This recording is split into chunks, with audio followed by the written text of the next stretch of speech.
Welcome back journey হইতে আফতাবে। তো আজকে চলে আসছি এই সেন্টার মার্কেটে, মালয়েশিয়ান কোলালামপুরে।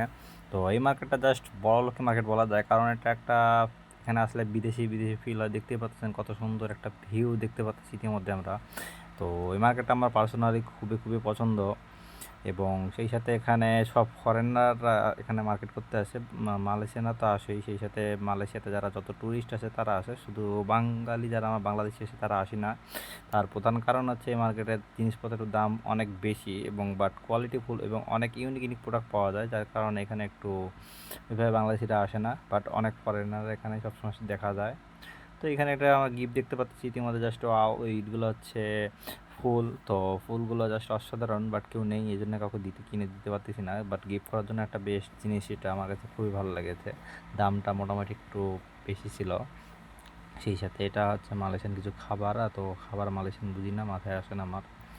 তো মালয়েশিয়ায় বাদামও পাওয়া যায়। এখানে মালয়েশিয়ার বাদাম হচ্ছে 8 রিঙ্গিত দেখা যাচ্ছে, দেখতে পাচ্ছেন বাদামগুলো কিন্তু অনেক সাইজে অনেক বড় বড়।